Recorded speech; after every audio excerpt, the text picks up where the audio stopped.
제가 여러분한테 이렇게 무릎을 꿇는 이유는 제 오늘한 말솜씨로 제 마음을 잘 전달할 수 없을 것 같아서 먼저 사죄하는 마음으로 이렇게 무릎을 꿇었습니다.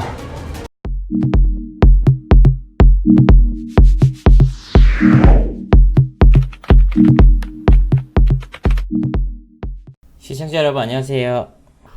이진호입니다. 가수 유승준, 스티븐 유 씨의 국내 입국이 사실상 가능해졌습니다. 유승준 씨가 정부를 상대로 제기한 소송에서 막판 역전극을 이끌어낸 것인데요. 이에 대한 반발 여론이 정말 뜨겁습니다. 아니, 국민 여론이, 국민 정서가 이렇게까지 안 좋은데 유승준 씨는 어떻게 승소를 이끌어낸 것일까요? 대법원 3부는 유승준이 주 로스앤젤레스 한국 총영사관을 상대로 제기한 사증 발급 거부 처분 취소 소송 상고심을 열었는데요. 대법원은 이 사안에 대해 원심 파기, 고등법원 환송이라는 판결을 내렸습니다. 즉 유승준 씨가 승소한 셈인데요. 다들 아시겠지만 유승준 씨는 가위, 나나나 등을 통해 대한민국 최고의 가수로 발돋움한 인물이었습니다. 하지만 2002년 1월 군 입대를 앞두고 미국으로 출국해 현지 시민권을 얻으면서 대한민국 병역을 기피해 논란의 중심에 섰습니다. 이에 병무청은 유 씨의 입국 자체를 금지해달라고 요청했고, 이를 법무부에서 받아들이면서 유승준 씨는 17년간 한국 땅을 밟지 못했습니다. 이후 병역법 자체가 개편되는 등 유승준 씨의 후폭풍이 정말 적지 않았는데요. 결코 들어올 수 없다는 반발 여론에도 유승준 씨는 끝까지 국내 입국의 뜻을 꺾지 않았습니다. 그리고 2015년 9월 LA 총영사관에 재외동포 비자인 F4 비자를 신청했는데요. 하지만 사증 발급을 거부당했습니다. 그리고 그해 10월 대한민국 정부를 상대로 비자 발급 거부는 부당하다, 거부 처분을 취소해달라는 소송을 제기했는데요. 하지만 대한민국 정부가 그렇게 호락호락하지 않았습니다. 1심과 2심에서 유승준 씨가 연이어 패소를 하면서 국내 입국이 불가능해 보였습니다. 실제로 유승준 씨는 2심 패소 이후 상고를 포기할까를 고민하기도 했는데요. 하지만 3년 3개월간 진행된 법정 공방 속에 마지막에 우승자는 유승준 씨였습니다. 대법원은 출입국 관리법상 총영사관의 사증 발급 처분은 재량 행위인데도 총영사관은 자신들에게 주어진 재량권을 전혀 행사하지 않고 오로지 13년 7개월 전 유 씨에 대한 입국 금지 결정이 있었다는 이유만으로 거부 처분을 했으므로 이는 재량권 불행사로 위법하다. 또한 총영사관은 유 씨 아버지에게 전화로 처분 결과를 통보하고 유 씨에게 처분 이유를 기재한 거부 처분서를 작성해주지 않았는데 이를 행정절차법을 위반한 것으로 위법하다, 이렇게 덧붙였습니다. 대법원의 판결 이후 대중들의 분노 섞인 반응이 나오고 있는데요. 그 이유는 충분히 납득이 갑니다. 유승준 씨는 분명 그에게 두터운 신뢰를 보냈던 대한민국 국민들을 기만했습니다. 그것도 대한민국에서 가장 신성하고 민감하다는 병역을 두고 말입니다.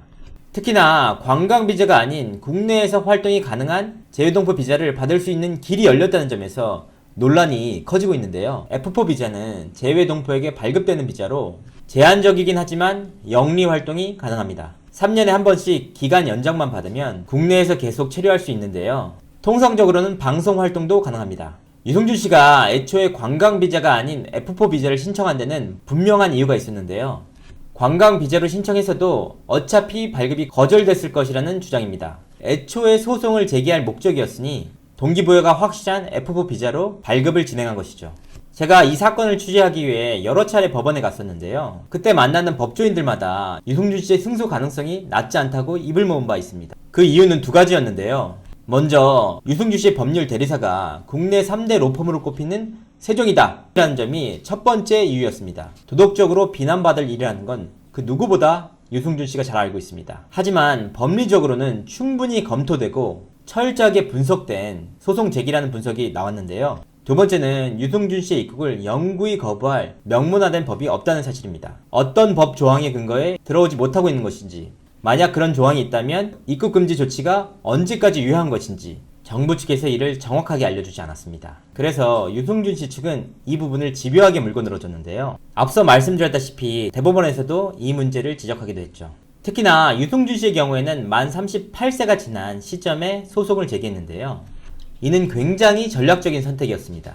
대법원은 이번 판결을 내리면서 병역을 기피할 목적으로 외국 국적을 취득하고 대한민국 국적을 상실해 외국인이 된 경우에도 38세 전까지만 F4 체류 자격 부여를 제한하도록 규정하고 있는 점, 이 점을 고려해 사증 발급 여부를 결정했어야 한다 라고 지적했습니다. 사실 기사화되지 않았을 뿐이지 돈 좀 있다, 백 좀 있다 하는 병역 기피자들 굉장히 많습니다. 유승준 씨보다 더 악독한 방법으로 병역을 회피하는 기피자들도 만 38세 이후 재외동포로 입국해 영리활동을 하고 있습니다. 그러니까 이런 상황에서 유승준만 안 된다 라는 건 형평에 어긋나는 일이죠.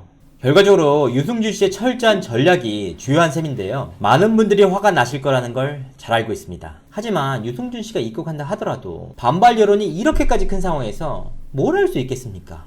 국내에 들어오면서 펑펑 눈물을 한번 흘려주고 무릎 꿇고 절 한번 하면서 그러면 또 이슈가 되고 방송국 놈들이 섭외 몇 번 해주겠죠.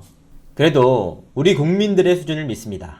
신정환 씨도 복귀해서 승승장구할 줄 알았지만 결국엔 시청자들이 시청률로 심판하지 않았습니까? 만약 그가 이후에 한국 땅을 밟게 되더라도 법보다 더욱 냉정한 대중들의 평가를 받게 되지 않을까? 이상으로 이진호였습니다.